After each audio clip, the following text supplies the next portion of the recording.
Hello, good morning all of you. स्वागत है आपका अपने YouTube channel union study point पर। हम पढ़ रहे थे क्लास 10th के 9 चैप्टर प्रकाश के बारे में।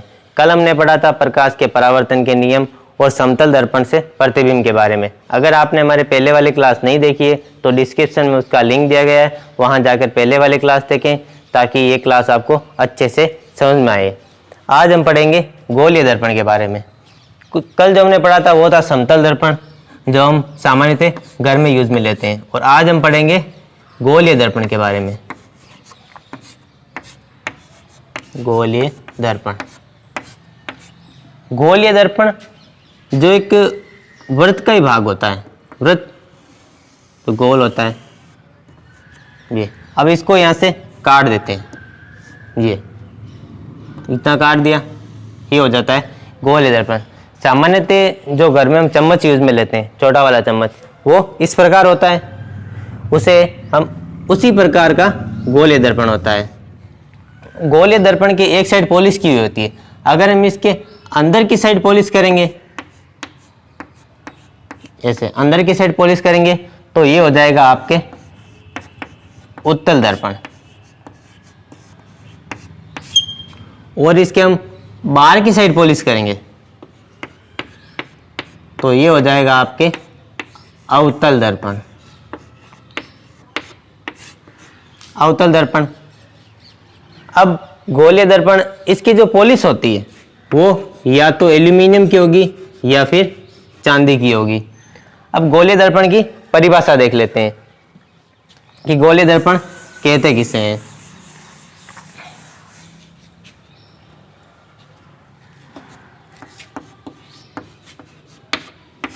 ऐसा दर्पण जिसका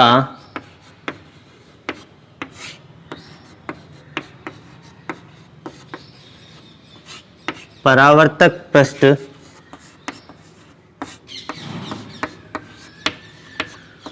गोल हो, उसे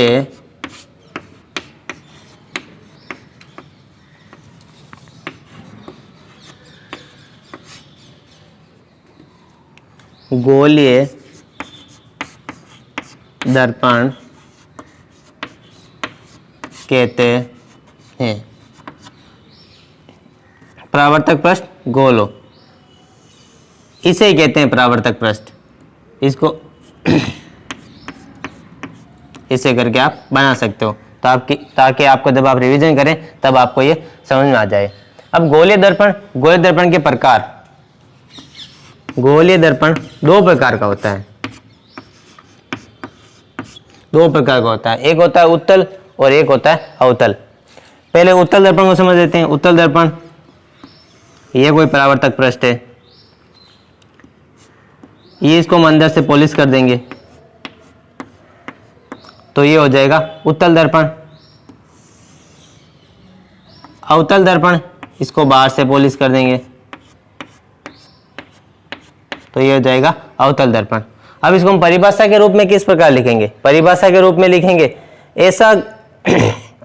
ऐसा दर्पण जिसका परावर्तक पृष्ठ बाहर की ओर वक्रित हो, बाहर की ओर वक्रित हो, उसे कहेंगे हम उत्तल दर्पण। और ऐसा परावर्तक पृष्ठ जो अंदर की तरफ वक्रित हो, उसे कहेंगे अवतल दर्पण। अब इसकी परिभाषा लिख लेते हैं अवतल और उत्तल की।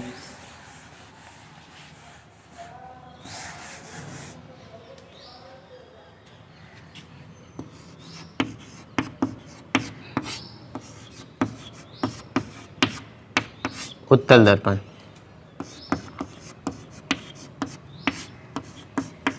ऐसा गोलीय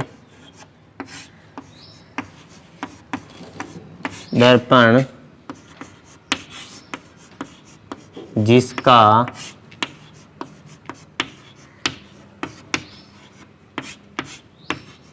परावर्तक पृष्ठ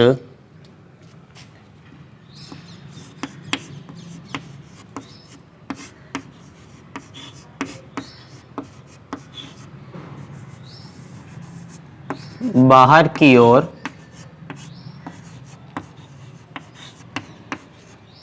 वक्रित हो उसे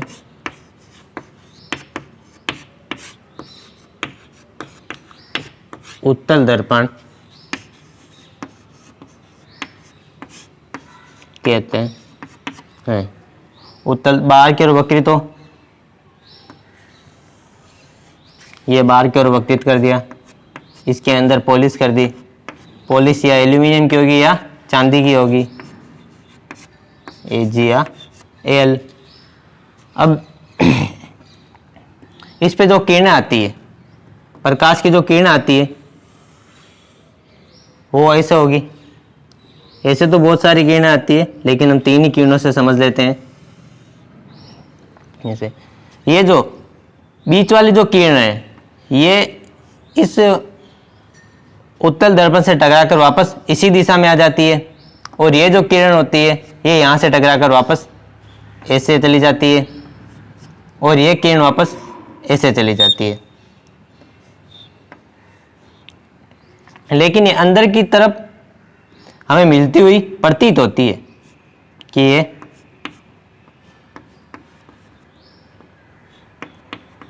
यहाँ पे मिल रही है। इसे कहते हैं अब के बारे में, इसे कहते हैं मुख्य फोकस। इसके बारे में आगे चर्चा करेंगे। पहले अवतल दर्पण की परिभाषा लिख लेते हैं। ये आपने नोट कर ही लिया होगा।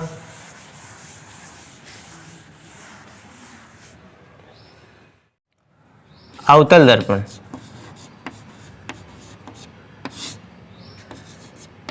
अवतल दर्पण ऐसा गोलीय दर्पण जिसका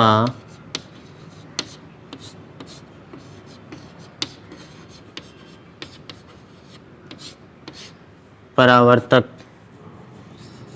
पृष्ठ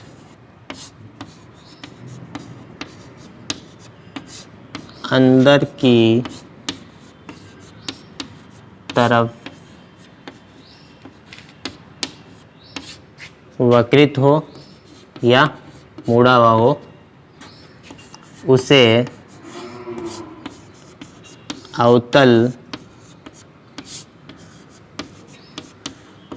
दर्पण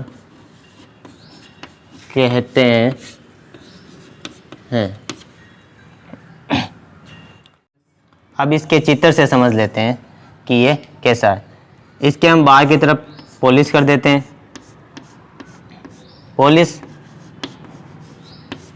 AG या एल्यूमिनियम की, चांदी या एल्यूमिनियम। अब इसके जो प्रकाश की किरण आएगी ये इस प्रकार आ रही है, इस प्रकार आ रही है। ये किरण तो वापस इसी दिशा में चली जाएगी, और ये किरण अब इस तरफ तो पॉलिश कर रखी है, तो ये वापस टकरा कर इस साइड आएगी,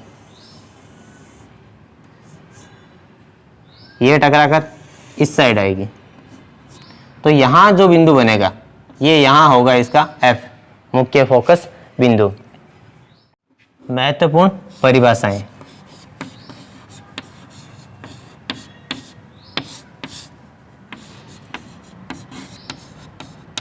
महत्वपूर्ण परिभाषाएं। तो सबसे हम पहली परिभाषा लिखते हैं वक्रता केंद्र की।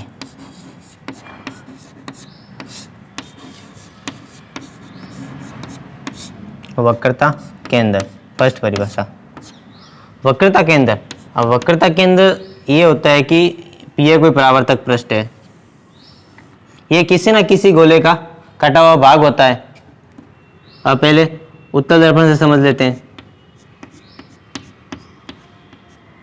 ये उत्तल दर्पण है, ये किसी ना किसी गोले का कटा हुआ भाग है। अब इस जो गोले का केंद्र होगा उसे ही वक्रता केंद्र कहते हैं।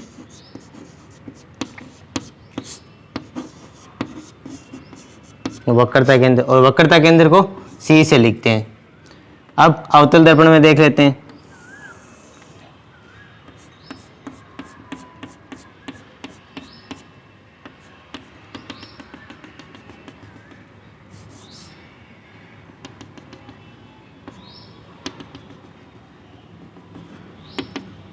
इसका जो केंद्र होगा यही वक्रता केंद्र।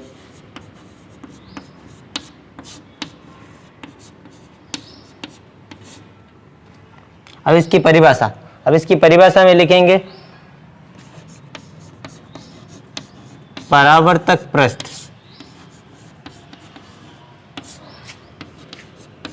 जिस गोले का परावर्तक पृष्ठ जिस गोले का कटा हुआ भाग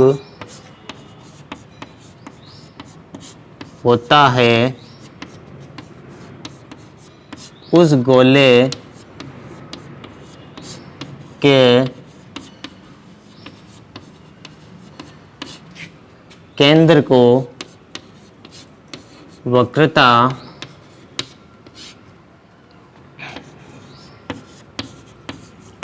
केंद्र कहते हैं।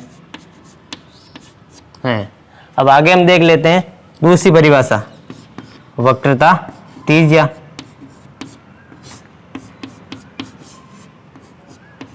वक्रता त्रिज्या वही परावर्तक पृष्ठ, ये उत्तल,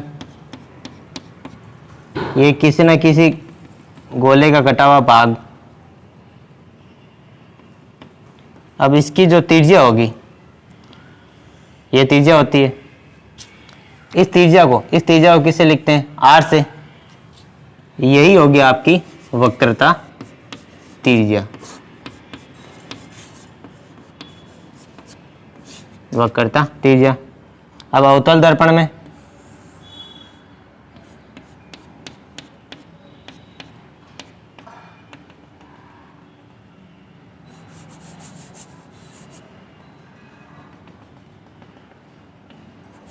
इसको थोड़ा ऊपर बना लेते हैं।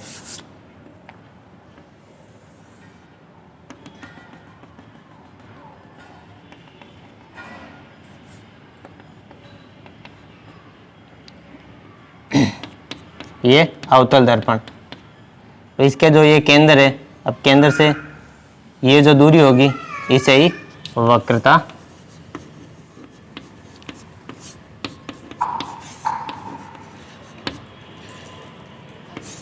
त्रिज्या कहेंगे। अब इसको परिभाषा के रूप में परावर्तक पृष्ठ जिस गोले का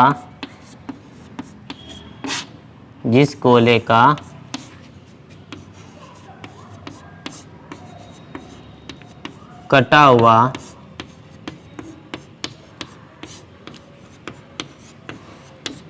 भाग होता है उस गोले की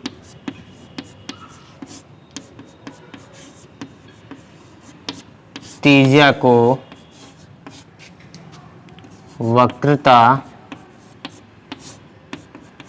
त्रिज्या कहते हैं।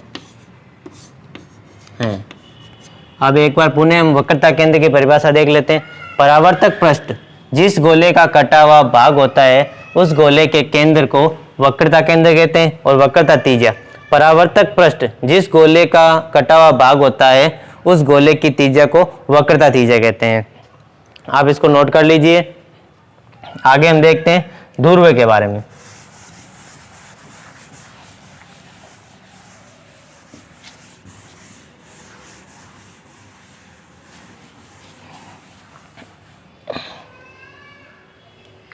तीसरी परिभाषा ध्रुव।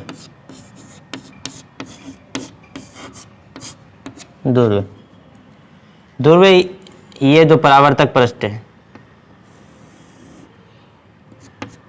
उत्तल दर्पण, इसका जो केंद्र होता है, जो परावर्तक पृष्ठ है इसका जो केंद्र होता है इसे ही ध्रुव कहते हैं। ये उत्तल दर्पण और ये अवतल दर्पण, इसका जो केंद्र होगा इसे ध्रुव कहेंगे और ध्रुव को पी से डिनोट करते हैं।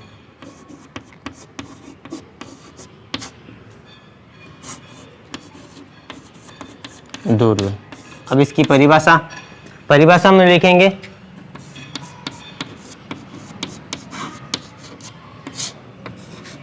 गोलीय दर्पण के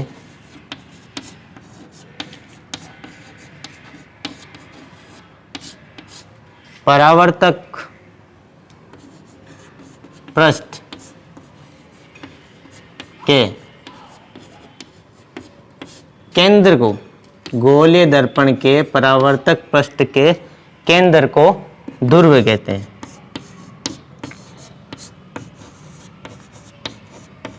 ध्रुव कहते हैं।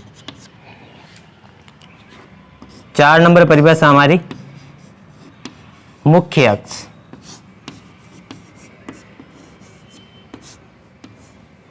मुख्य अक्ष। अब मुख्य अक्ष, ये कोई दर्पण है हमारा, उत्तल दर्पण, ये इसका ध्रुव है P, और ये इसका वो फोकस है, मुख्य फोकस। अब यहां से जो लाइन खींचेंगे हम, सीधी लाइन जो मुख्य फोकस से जाती हुई ध्रुव से मिलेगी, ये काल्पनिक रेखा होती है, इसे ही मुख्य अक्ष कहते हैं। तो इसकी परिभाषा, ये उत्तल दर्पण और अवतल दर्पण में भी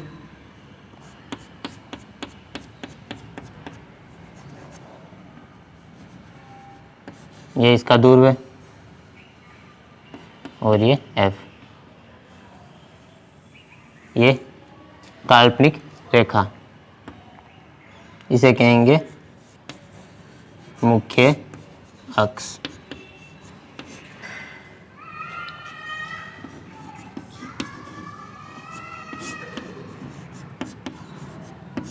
मुख्य अक्ष। अब मुख्य अक्ष की परिभाषा में गोलीय दर्पण के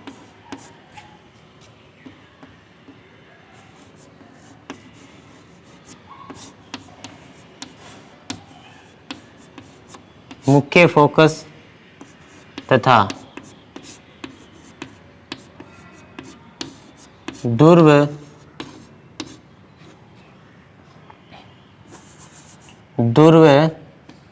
तक खींची गई सीधी काल्पनिक रेखा को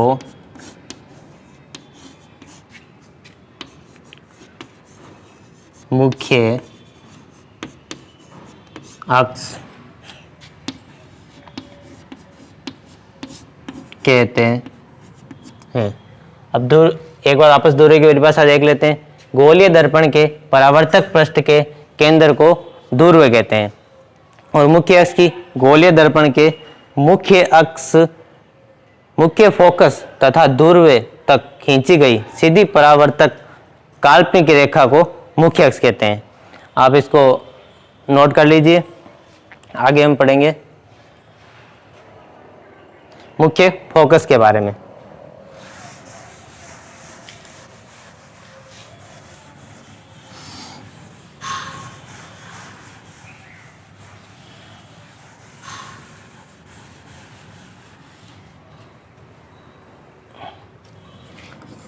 पांचवी परिभाषा मुख्य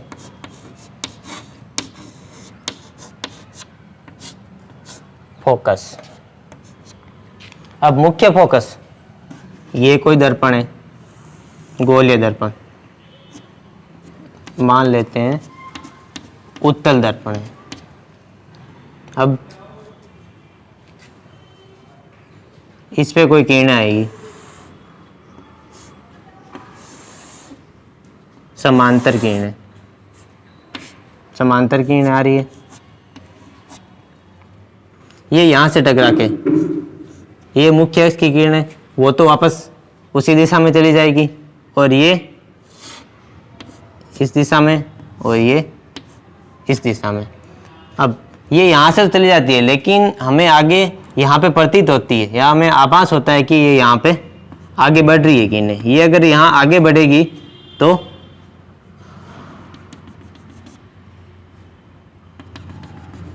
इस प्रकार मिलेगी।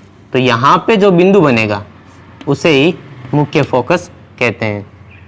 ये उत्तल दर्पण,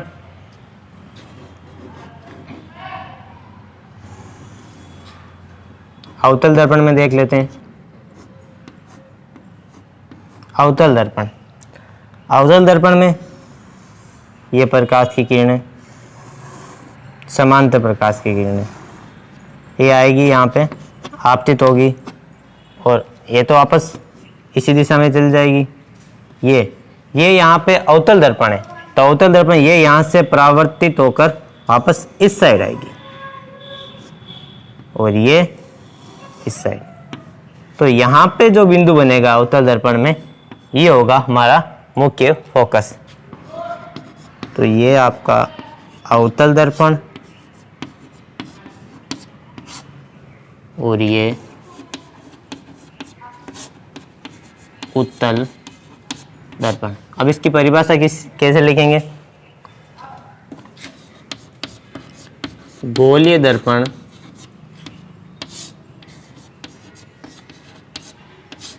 गोलीय दर्पण में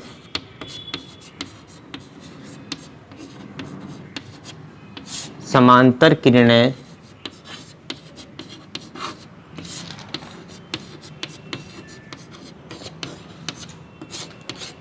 परावर्तन, गोलीय दर्पण में समांतर किरणें परावर्तन के पश्चात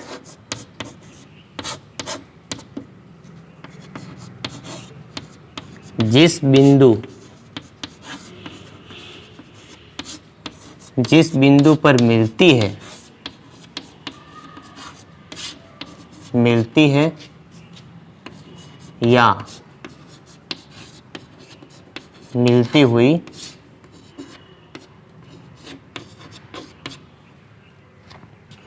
प्रतीत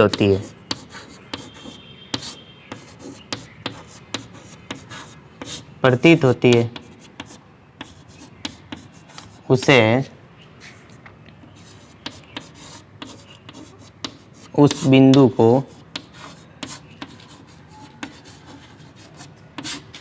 मुख्य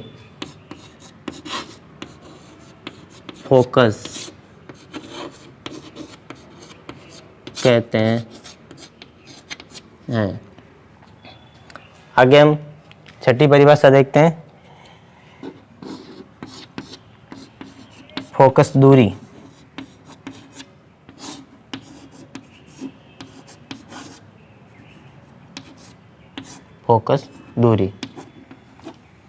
फोकस दूरी, इसका डायग्राम यहाँ पे देख लेते हैं। फोकस दूरी, ये कोई गोलीय दर्पण है,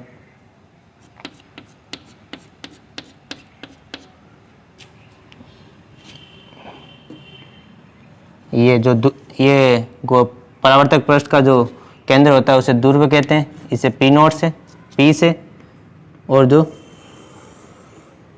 ये कोई किरण आ रही है और यहाँ पे मान लेते हैं इसका F है। तो F और P मुख्य फोकस और ध्रुव के बीच की जो दूरी होती है, ये बीच की जो दूरी होती है, इसे ही फोकस दूरी कहते हैं। फोकस दूरी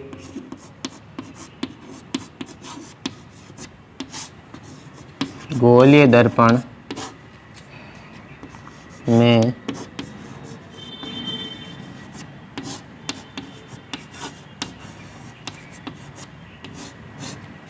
मुख्य फोकस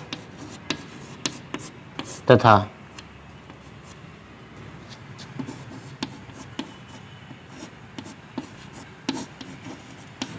ध्रुव के बीच की दूरी को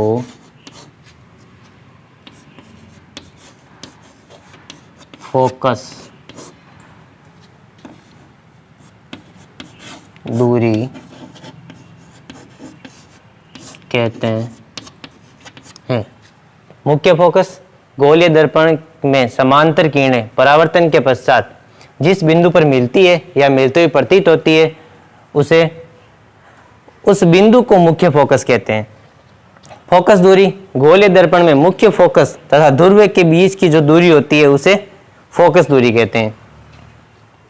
6 परिभाषाएं हो गई हमारी। आगे 7 नंबर परिभाषा देखते हैं।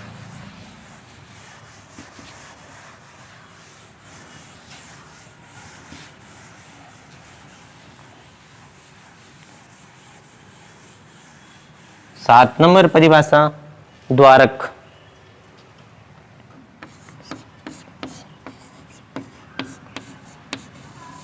द्वारक, अब द्वारक ये कोई भी गोलीय दर्पण है, उत्तल, इस पे हम कोई भी 2 पॉइंट बना देते हैं, ए और बी। अब जो ये दूरी होगी ये इतनी, ये उत्तल का और ये अवतल का, इसे पॉइंट ले लेते हैं एम एन। ये जो दूरी होगी इसे ही द्वारक कहते हैं। तो इसको परिभाषा के रूप में लिखेंगे हम,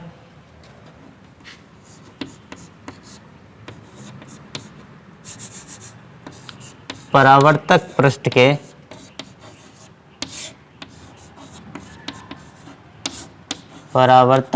के व्यास को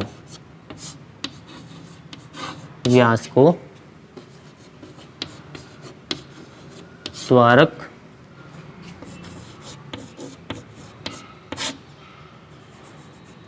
कहा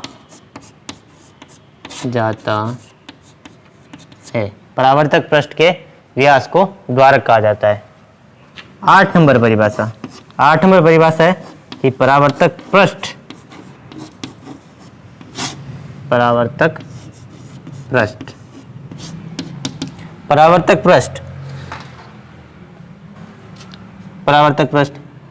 हम अभी तक यही मानते हैं कि ये परावर्तक पृष्ठ है। ये परावर्तक पृष्ठ है, ये किसी न किसी गोले का भाग होता है। इसको अंदर से पॉलिश करेंगे तो ये उत्तल हो जाएगा, उत्तल दर्पण, और बाहर से पॉलिश करेंगे तो ये अवतल दर्पण हो जाएगा। अब इसको परिभाषा के रूप में लिख लेते हैं। गोलीय दर्पण का एक भाग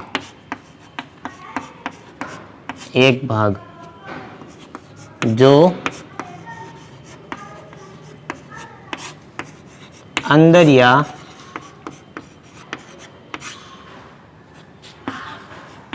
बाहर की तरफ वक्रित हो,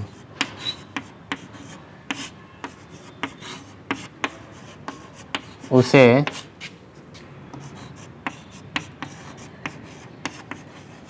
परावर्तक पृष्ठ कहते हैं।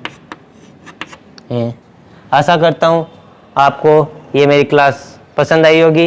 अगर आपको ये क्लास पसंद आई है तो हमारे चैनल को लाइक, शेयर और सब्सक्राइब करें। धन्यवाद।